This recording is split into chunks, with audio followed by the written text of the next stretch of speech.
எங்க போய் முட்டிக்குது? உன் பிள்ளைய ஐஐடியில் படிக்க போய் பார்ப்போம் நாளைக்கு. ஒன்னே விட ஒன்னும் பெருசா படிச்சிடல, உன் பிள்ளைய விட பெருசா மார்க் வாங்கிடல. என்ன குவாலிஃபிகேஷன்? கிராஸ் பெல்ட்டா? வா. அந்த ஜாதியை சேர்ந்தவனா? வா. இல்ல நானும் இந்து தான். போயா. என்ன தொழில் பார்க்க? என்ன தொழில்? கக்கு சொல்றேன். போய. இந்து மதத்துக்கு வந்துட மூஞ்ச பாரு. இந்து மதம்னா நாங்க தான். ஓட்டு போடும்போது மட்டும் எல்லாரும் வாங்க, நீங்க எல்லாரும் இந்து தான், எல்லாரும் வாங்க. முஸ்லீம்களை அடிச்சு போடுவோம், கிறிஸ்தவர்களை ஒழிச்சு போடுவோம், எல்லாரும் வாங்க. படிக்கும்போது மட்டும் நீ, ஓட்டு போட மட்டும் நானா? என்ன ஐஐடி ஐஎம்எம் தெரியுமா உங்களுக்கு விவரம்? அந்த விவரம் தெரியுமா? படிக்கும் போதே 25,000 ரூபாய் ஸ்காலர்ஷிப். 25,000 ரூபாய் இந்த அரசாங்கம் ஒவ்வொருத்தனுக்கும் 5 கோடி ரூபாய் செலவழிக்குது. படிக்கிற போதேமோ அவன் படிச்சு முடிச்சு 5 கோடி ரூபாய் இந்த அரசாங்கம் மத்திய சர்க்கார் செலவு பண்ணிச்சு. இந்த அரசாங்கத்து இந்த நாட்டுக்கு ஏதாவது லாபம் பண்றான். அவன் படிச்சுக்கிட்டு இருக்கும் போதே பன்னாட்டு நிறுவனங்கள் அவனை அப்படியே தூக்கிட்டு போயிடுறான். பன்னாட்டு கம்பெனிகள் அப்படியே அவனை தூக்கிட்டு போயிடுறான். இந்த நாட்டுக்கு எந்த பிரயோஜனமும் இல்லை. ஒருத்தனுக்கு 5 கோடி ரூபாய் இந்த நாடு செலவு பண்ணி ஐஐடி ஐஎம் போன்ற உயர்கல்வியிலே அந்நிய நாட்டுக்காரனுக்கு போய் உதவி செய்வதற்கு நம்முடைய அரசாங்கம் அவனுக்கு சலுகை பண்ணுது. இங்கே நம்முடைய கல்வி, அந்த கல்விக்காக விலை கொடுக்க முடியாமல் எத்தனை அறிவாளிகள் தெருவில் தெரியுறான் தெரியுமா? பணம் கொடுக்க முடியாம நம்முடைய குழந்தைகள், பிற்படுத்தப்பட்டவர்கள், தாழ்த்தப்பட்டவருடைய, மிக பிற்படுத்தப்பட்டவருடைய குழந்தைகள். யார் கேட்கிறது இதை? யார் சொல்லுவார்கள்? காங்கிரசும் பிஜேபியும் ஒண்ணு கொண்டு இழைத்ததே கிடையாது இந்த விஷயத்திலே. ஜாதியம் சம்பந்தமாக, மதம் சம்பந்தமாக பிஜேபி என்ன கொள்கை வச்சிருக்கோ அதுக்கும் சற்று குறைவில்லாத காங்கிரஸ். குஜராத்திலே 2000 பேர் சாகடிக்கப்பட்ட பொழுது எத்தனை போன் பறந்திருக்கும் மத்திய மந்திரி சபைக்கு? ஒரு ஊர் சுற்றி வளைக்கப்படுகிறது. 40 குடும்பம் இருக்கு, 40 அபார்ட்மெண்ட், 40 பேர் இருக்கிறாங்க. 40 அபார்ட்மெண்ட்ல கிட்டத்தட்ட ஒரு 2000 பேர் இருக்கிறாங்க. 15,000 பேர் சூழ்ந்து கொண்டான். 15,000 பேர் சூழ்ந்து கொண்டான். அங்க இருக்கிறவங்க எல்லாம் மிகப்பெரிய எம்பியா இருந்தவர். அவரு அந்த முக்கியமான புள்ளி எம்பியா இருந்தவர். அவரை நம்பித்தான் அவங்க எல்லாம் வேறுபட்டு எம்பி இருக்கிறாரு, நமக்கு எந்த பயமும் இருக்காது சொல்லி அந்த சேரி இஸ்லாமியர்கள் அங்க இருக்காங்க. 15,000 பேர் 2,000 பேரை சூழ்ந்து கொண்டு ஜெய்ராம் சொல்லு என்று சொல்லி அடித்து சித்திரவதை பண்ணி அவ்வளவு பேரையும் கொன்று ஒழிக்கிறானே. எத்தனை தந்திகள் பறந்தது மத்திய சர்க்காருக்கு. ஏன் என்னன்னு கேட்கல. ஏன்னு சொன்னா அது என்னன்னு கேட்டா இவங்களுக்கு இந்து ஓட்டுக்கெல்லாம் குறைஞ்சு போகுமா? அட நாசமா போறவங்களா? நாடு விளங்குமா? ஓட்டுக்காக ஆட்சி. உயிர்கள் இல்லையா?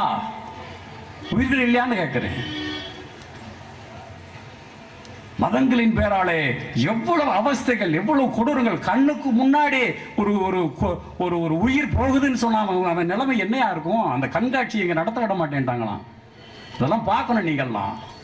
கொலவெறியோடு வருகிற அந்த காட்சியை 2 குழந்தைகள் அந்த பார்த்து, ஐயோ நம்மளை கொல்ல வர்றானே.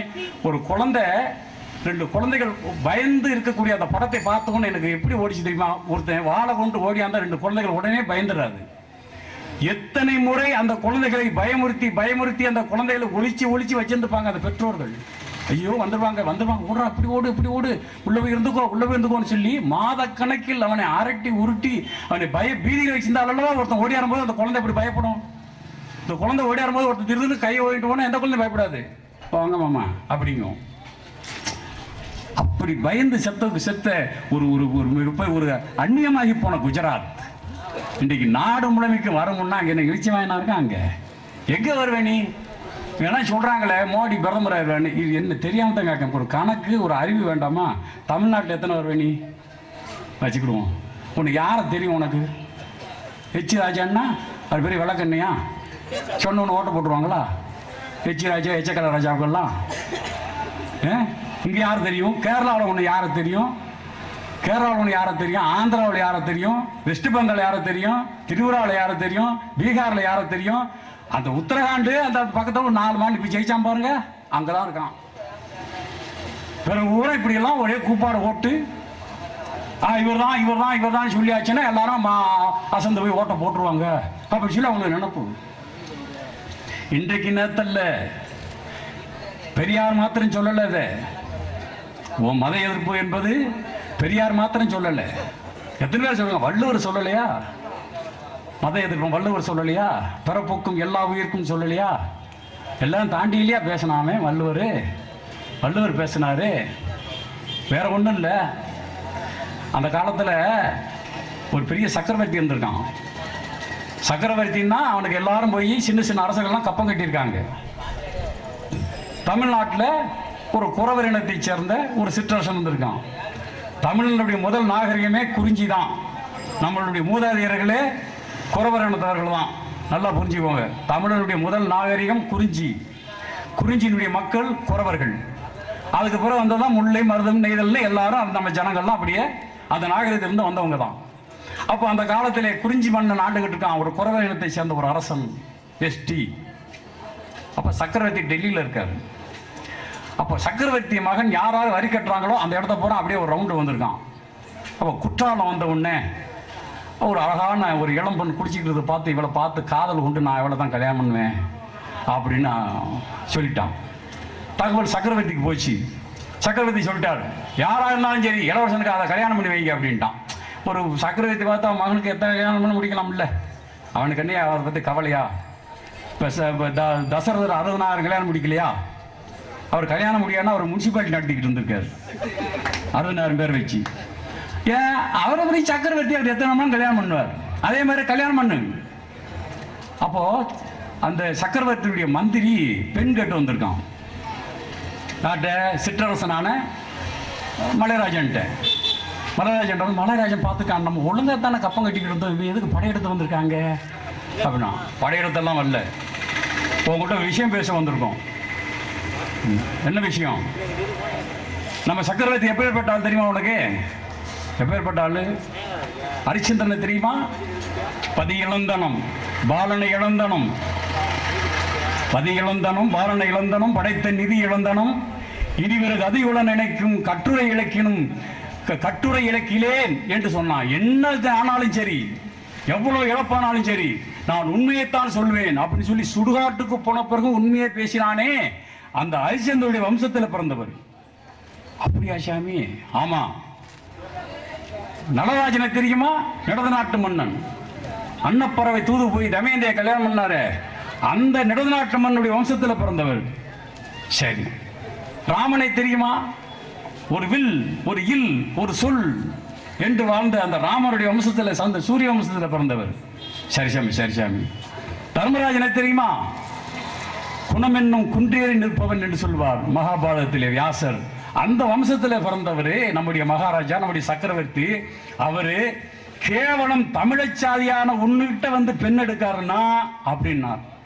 அவனுக்கு கோவம் வந்துருச்சு. இந்த மாதிரியான மரியாதை கிடையாது. உன் சாதி எப்படி வேணாலும் பெருசாக பேசிக்கோ, ஏன் சாதி இழிவாக பேசுறதுக்கு உனக்கு ரைட்டு கிடையாது. ஏதோ தமிழர்கள் அவங்களுக்கு போதாத காலம் நாங்கள்லாம் பிரிஞ்சு கிடக்கிறோம், அதனால உனக்கு எங்களெல்லாம் அடிமைப்படுத்தி வச்சுக்கிட்ட உனக்கு ஒரு வாய்ப்பு கிடைச்சிது. அதுக்காக ஏன் ஜாதியை பற்றி குறைச்சி பேசாத. அப்போ நான் பேசுகிறேன், நீ ரொம்ப சங்கடப்படுவேன். நீ என்ன என்ன பேசிடுவேன்? நீ என்ன பேசிடுவேண்ணா? எங்க சொல்லு. ஹரிச்சந்திரன் சொன்னீங்களே நீயே? ஆமாம். இந்த காசி மாநகரத்தில் பொண்டாட்டி வில்லி ஏலம் போட்டு போனான் அவன் தானே? முனிவர் கடனுக்காக. ஆமாம், அந்த ஆள் தான். பிறகு என்னமோ இந்த நலச்சக்கரவர்த்தி பேசினிய, அவர் பெரிய கெட்டிக்காரரு, இந்த அண்ணன் தூது போச்சுன்னு சொன்னிய. 2 பேரும் நடுக்காட்டில் கடைசி காலத்தில் ரொம்ப கஷ்டப்பட்ட காலத்தில் நடுக்காட்டில் ஒரு சேரையில் பட்டுந்தாங்கய்யா. இரவோடு இரவாக கத்திரிச்சிட்டு அந்த புள்ளியை நடு காட்டில் விட்டுட்டு ஓடி போயிட்டான். அந்த காலத்தில் கத்திரிக்கோளே கண்டுபிடிக்கல, அந்த பிள்ளையை தெருவில் விட்டு போயிட்டான். அவன் தானே சொல்கிற? ஆமாம், அந்த ஆள் தான். பிறகு என்னமோ ராமனை பற்றி சொன்னிய, வில்லு இல்லு சொல்லுன்னு. பொண்டாட்டி ராமன் தூக்கிட்டு போயிட்டான், இந்த குரங்கோலை கொடுத்துட்டாங்க. அந்த ஆள் தானே? ஆமாம் ஆமாம், அந்த ஆள். 64 தேச அரசர்களுக்கு முன்னாடி பொண்டாட்டி தூக்கி வரும்போது பார்த்து வேடிக்கை பார்த்துட்டு இருந்தாலே அவன் தானே தர்மராஜன்? ஆமாம், அவன் தான். நான் கேட்கேன், நீ சொன்ன ஆள்கள் எவனாவது கடைசி வரைக்கும் பொண்டாட்டி வச்சு படிச்சிருக்கானா? இல்லை, தெரியாமல் கேட்கேன். பெரிய இந்த ஜாதி பெரிய ஜாதின்னு சொல்லியே, அவன் கடைசி வரைக்கும் பொண்டாட்டி வச்சு படிச்சிருக்கானா? அவன் தலையை சொல்லியிருக்கான். நான் யாருன்னு சொல்கிறேன், கேட்டுக்கோ. நான் எப்பேற்பட்ட ஆள் சொல்கிறேன், நல்லா கேட்டுக்கோயா. யார் தெரியுமில்ல உன்னை பற்றி? உனக்கு தெரியாது, இப்போ சொல்கிறேன் கேட்டுக்கோ. நான் யாருன்னா சிவபெருமானுக்கு சம்பந்தி. எங்கள் பிள்ளை வள்ளியை முருகனுக்கு கொடுத்துருக்கு. ஆமாம். ஏன் கொடுத்தோம்னு கேளு. ஏன் கொடுத்தே? எங்கள் மூதாதையரான கண்ணப்ப நாயனருடைய எச்சிலை ஒரு காலத்தில் சிவபெருமான் சாப்பிட்டான் என்ற காரணத்திற்காக, கண்ணப்ப நாயனார் சத்தியம் தெரியுமில்லைங்க இருக்கிறவர்களுக்கெல்லாம், சிவபெருமான் போய் கண்ணப்ப நாயனார் வேடன் கண்ணப்ப நாயனார்கிட்ட கண்ணப்ப நாயன பழத்தை பிடுங்கி கடிச்சு ருசியாக இருந்தால் தான் சிவபெருமான் கொடுப்பாரு. இது நல்லா இருக்கு பாரு, சாப்பிட்டு இது மாதிரி நல்லா இருக்கு அப்படின்னு புளிச்சு சின்னக்கில் ஓட்டுவார். எந்த பழமும் இவர் கடிச்சு கடிச்சு பார்த்தா அது எந்த பழமோ காயோ இவர் கடிச்சு பார்த்து டேஸ்ட் பார்த்தா கையில் கொடுப்பாரு. எங்களுடைய மூதாதையரான கண்ணப்ப நாயனுடைய எச்சிலே ஒரு காலத்தில் சாப்பிட்டாங்கிறதுக்காக நாங்கள் அந்த பொண்ணை கொடுத்தோம். எந்த பொண்ணை? வள்ளிக்கிழங்கு தோண்டும் போது வள்ளிக்கிழங்கு தோண்டிய குழியிலே அனாதியாக ஒரு பெண் குழந்தை கிடந்தது. வள்ளிக்கிழங்கு தோண்டும் போது கிடைத்த பெண் குழந்தையாக அதுக்கு வள்ளின்னு பேர் வச்சு அந்த பிள்ளையை வளர்த்துக்கிட்டு வந்தோம். நேரம் வந்தது, முருகனுக்கு கேட்டார் சிவபெருமான், நாங்கள் அந்த பிள்ளையை கொடுத்தோம். வள்ளிக்கிழங்கு தோண்டும் போது கிடைச்ச பிள்ளையாக அதுக்கு வள்ளின்னு பேர் வச்சு அவரை கொடுத்தோமே ஒழிய எங்கள் சொந்த பிள்ளையை கொடுக்கல. சொந்த பிள்ளையை கொடுக்குற அளவுக்கு அந்த ஆள் ஒன்றும் அவ்வளோ பெரிய மனுஷன் கிடையாது. எப்படி சொல்றான் பாருங்க. என்னமோ இப்ப ராமரை பத்தி குறை சொல்றாங்க, இப்ப அவரை பத்தி குறை சொல்றாங்க, அந்த அவனை செருப்பு கொண்டு இவரை செருப்பு கொண்டு அப்ப சொல்லியிருக்காண்டா 2000 வருஷத்துக்கு முன்னாடி உன் லட்சணத்தை படிச்சிருக்கியா நீ? எங்க ஆள் கேட்டார, சரித்திரம் படிச்சிருக்கியா நீ? இலக்கியம் படிச்சிருக்கியா? நாளைக்கு போய் எடுத்து பார் திருவங்கை கலம்பகம், எடுத்து பார் திருவங்கை கலம்பகத்திலே சங்க இலக்கியத்துக்கு பின்னாடி அந்த கலம்பக காலத்திலே திருவங்கை கலம்பகத்திலே இந்த பாட்டு இருக்கு. விற்றது யார்?